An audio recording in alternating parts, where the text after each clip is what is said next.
now let us discuss regarding the general properties of alkyl halides. Well, alkyl halides, if you talk about the general properties of alkyl halides, what will be the factor which will govern the properties of alkyl halide? General properties like boiling point, melting point, density, and all those things. So, general properties of alkyl halides.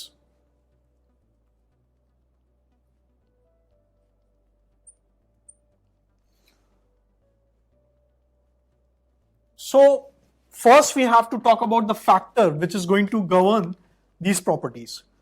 Well, this is our alkyl halide, which you know, and obviously the factor is right in front of us.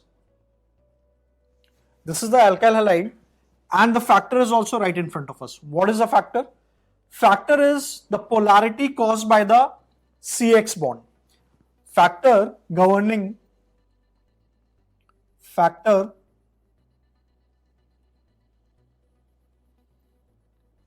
the properties of alkyl halide is the CX bond. Now, one thing is very much clear regarding the CX bond, that CX bond is polar in nature. CX bond is polar in nature. I'm talking about the bond, I'm not talking about the compound. Bond is polar because there is a polarity difference, electronegativity difference is there. So obviously, whatever properties will be there will be governed by this thing. Alright. So even after this, alkyl halides are generally insoluble in water.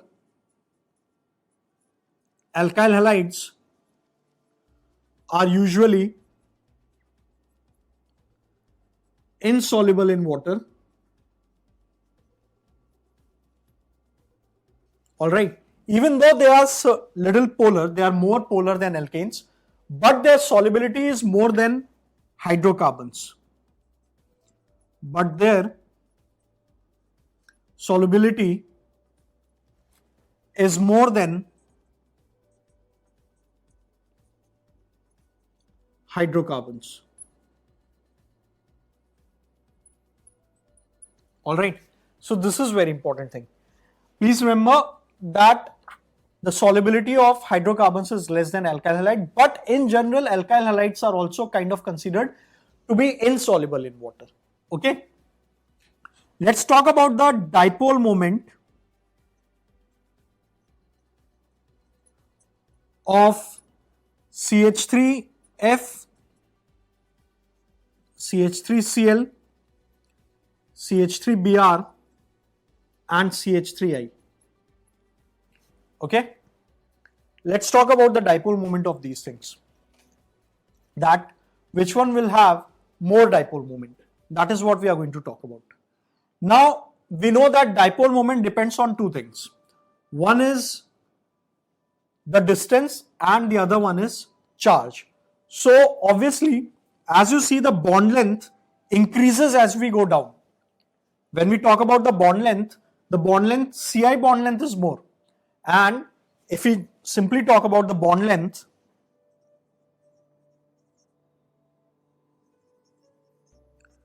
I can say CF bond length is smaller than CCl bond length, then CBr bond length, and then CI bond length. Alright. So when we combine these two conditions, see, ideally it should have been that CH3I has a more dipole moment, CH3Br, CH3Cl and CH3F. But when we combine these two conditions, combining these two, when we have to combine these two, the result is something like this. Dipole moment of CH3Cl is greater than dipole moment of CH3F is greater than dipole moment of CH3Br is greater than dipole moment of CH3I. The reason is combining both the factors,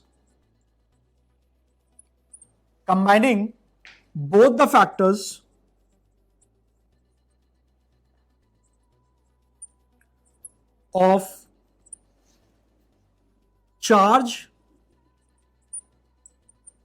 as well as bond length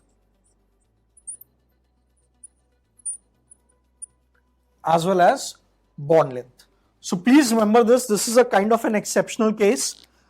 CH3F ideally should have had the highest dipole moment out of all the 4 methyl halides, but because the bond length is little more in case of CH3Cl, CH3Cl has more dipole moment.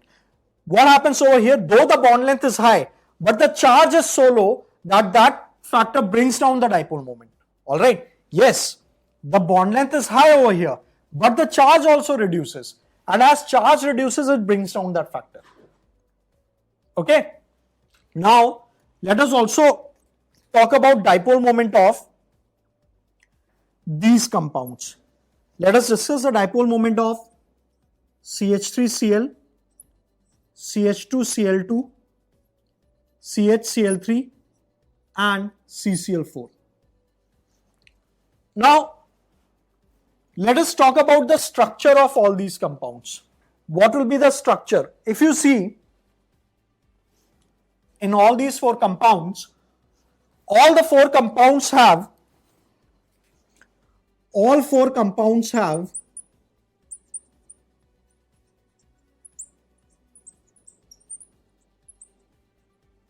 sp3 hybridized carbon.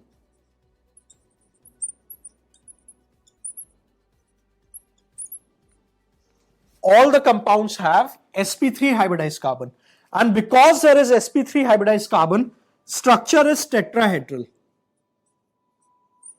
Structure is tetrahedral. All right.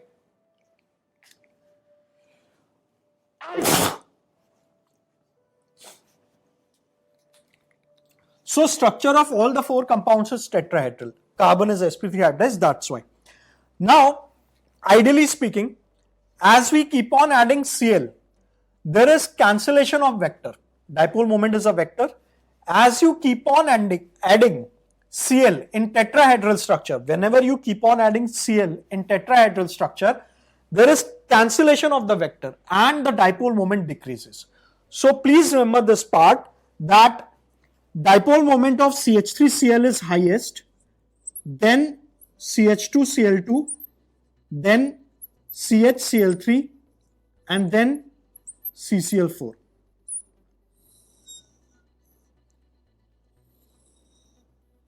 This is the dipole moment order which you will have. As you keep on, CCl4 is a standard geometry, will be tetrahedral.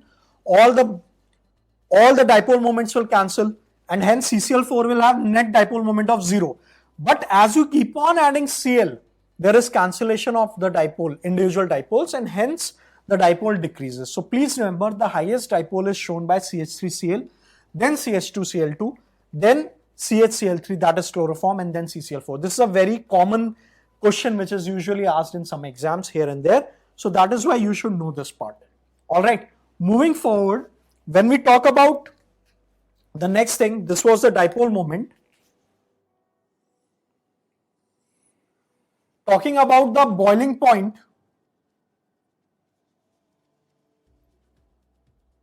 now boiling point, as I compare RF, RCl, RBr and Ri, obviously the boiling point comparison is obviously going to be RF is going to be less, then RCl, then RBr, Ri. The reason will be what? The molecular weight dominates. Molecular weight of alkyl halides dominates. Please remember this part. All right, because the molecular weight is dominating, this is how we are getting it. If you compare the, let's say if I am trying to compare the boiling point of CH4, CH3Cl, CH2Cl2, CHCl3 and CCl4.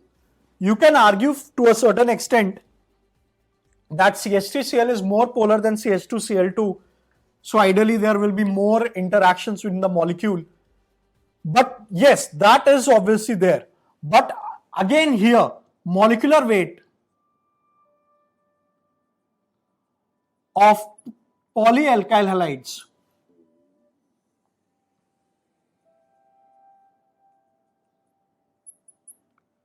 dominates. Yes, that factor is there, but as you keep on increasing Cl, the molecular weight of the alkyl halide starts increasing and hence its boiling point starts increasing. So the highest boiling point will be shown by CCl4, then CHCl3, then CH2Cl2, then CH3Cl, and obviously last would be nothing but methane. Please remember these 2 points, these are very important when we are talking about boiling point.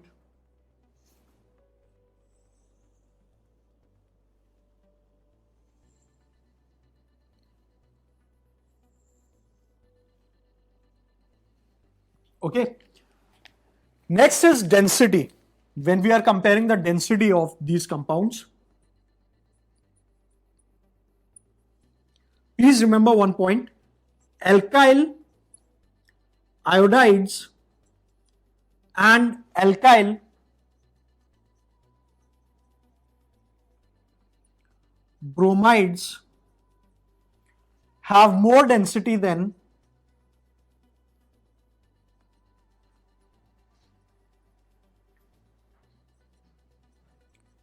alkyl chlorides, or you can say alkyl chlorides and alkyl fluorides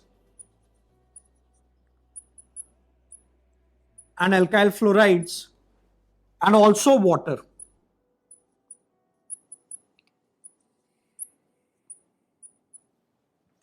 That is very important point. All right. And alkyl chlorides and alkyl fluorides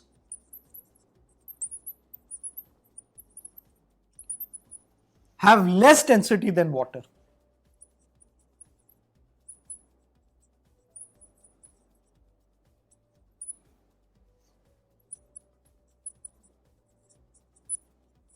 So if I see, the density would be CH3I, then CH3Br, then water, then it will be CH3Cl, and then CH3F. As we increase the carbon number, obviously the density will increase and then this pattern will not be there. But if I talk about methyl, then yes, this pattern holds true. This is the pattern which holds true. So this is nothing but the density. So we have seen things regarding the dipole moment, then boiling points, how boiling points matter, and lastly density. Melting point is, there is no generalized variation for that, so we are not talking about it. These are the certain properties which are usually asked in exams and we have discussed it. This is nothing but general properties of alkyl halides. Now let's talk about reactions of alkyl halide. This is very important topic, that is reactions of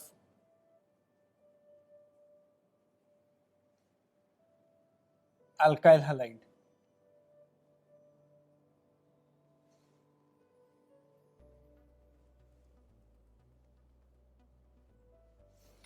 Now, what is very important is that if you look at the bond nature in alkyl halide, that you will have this kind of a bond, CX bond, and we know that because of electronegativity difference there will be delta negative and there will be a delta positive. All right, so this becomes a nucleophilic site. This becomes nucleophilic site, and this is a very good, we know that halogens, halides basically are where poor bases, so they become very good leaving groups. What do they become? very good leaving groups. Okay, so if you look at the bond nature, it tells us that the different types of reactions which can be given by alkyl halide, one is nucleophilic substitution reaction. One type of reaction which it will give is nucleophilic substitution reaction.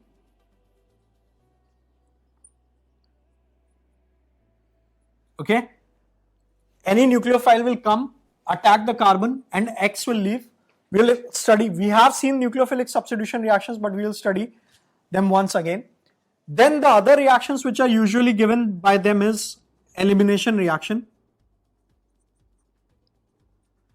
Now, elimination reaction of alkyl halide can be termed as nothing but dehydrohalogenation. Dehydrohalogenation. That is what you can call it. That is dehydrohalogenation. That will lead to nothing but formation of alkenes. What will it lead to? Formation of alkenes. That is what you get with elimination reactions. Then moving forward, they can give reduction reactions. They can also give reduction reactions and reactions to form special compounds. Reaction to form special compounds.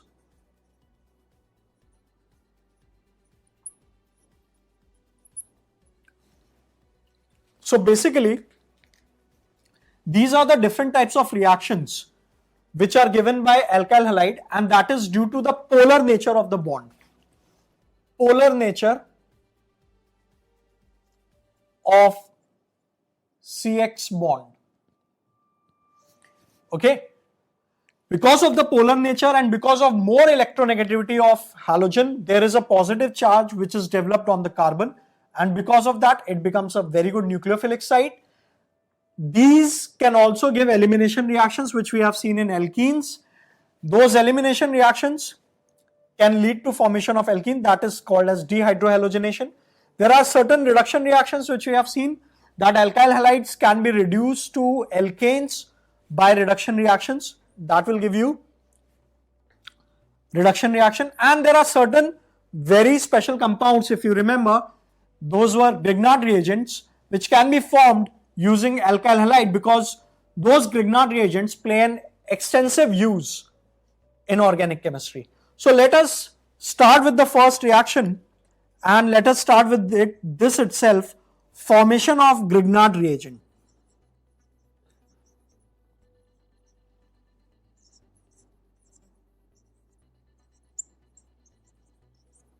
Formation of Grignard reagent. That is the first type of reaction which we will talk about.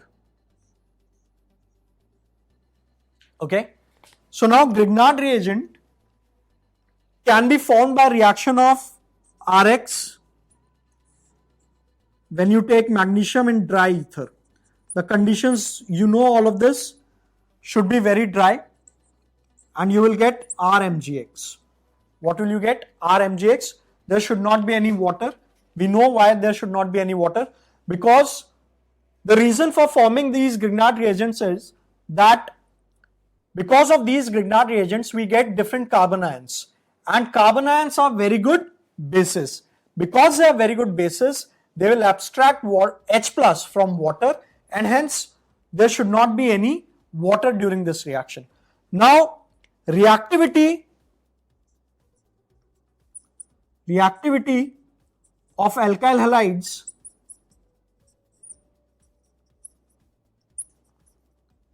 increases down the group,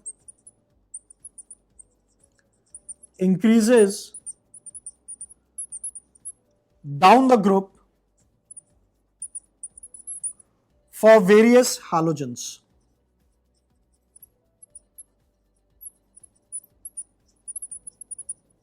That means iodine is most reactive, then chlorine, then bromine, and then fluorine. Alright, so reactivity usually increases down the group. One important point which you have to remember, alkyl fluorides usually do not respond to this reaction.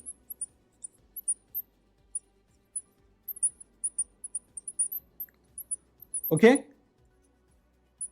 Alkyl fluorides usually do not respond to this reaction. That is one point which you have to remember. Similarly, alkyl chlorides only react slowly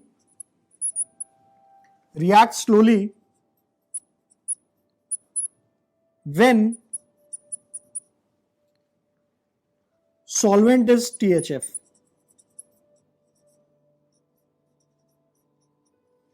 When the solvent is THF. So alkyl fluorides completely do not respond to this reaction. Whatever kind of solvent you take, the reactivity is very, very low. Alkyl chlorides react very slowly and the solvent has to be tetrahydrofuran, that is THF. Then you can have some reactivity. That is why we usually take alkyl bromides and alkyl iodides. One more important point regarding this is reactivity of alkyl halide to form Grignard reagent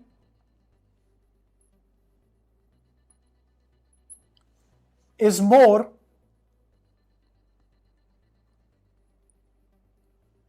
when the free radical intermediate is more stable. We'll not get into that, but just remember this follows a free radical mechanism, and when the free radical is more stable, then the reactivity automatically increases.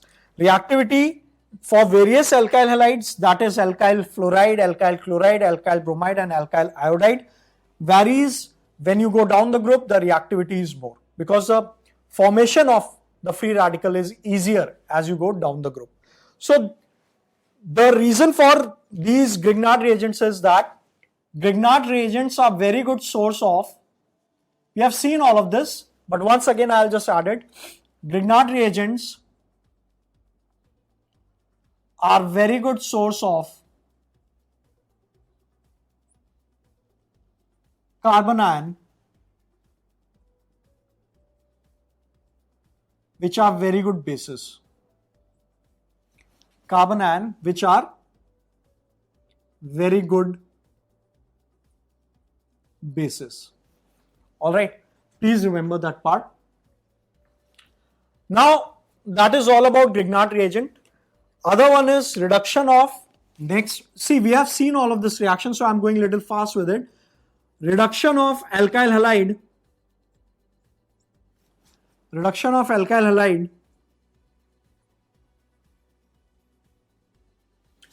to give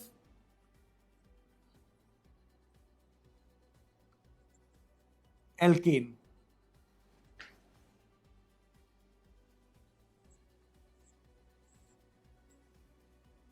Okay. If you remember, if you take alkyl halide and you reacted with these various compounds, either zinc in carboxylic acid, zinc HCl or zinc methanol also, you're using zinc, what you get is alkane.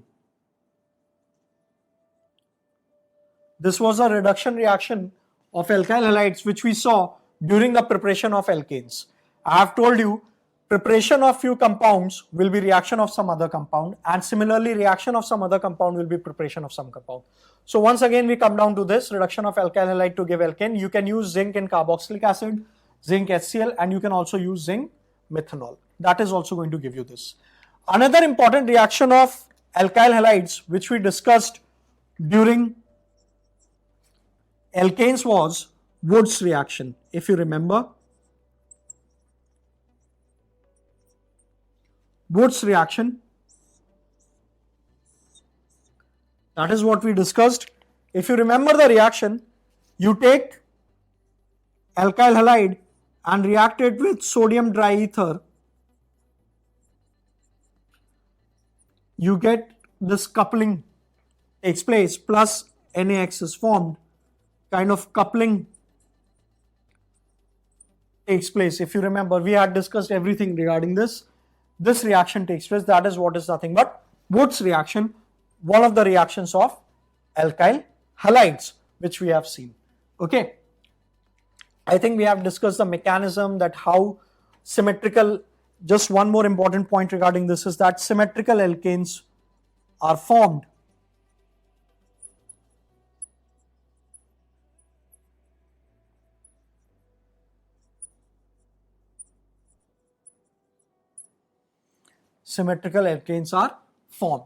So these are few reactions which we have seen: formation of Grignard reagent, reduction, Wood's reaction. Now let us talk about the main thing, that is elimination reaction, and then lastly we'll talk about nucleophilic substitution reaction. Okay, so next thing which we are going to talk about is elimination reactions given by alkyl halides.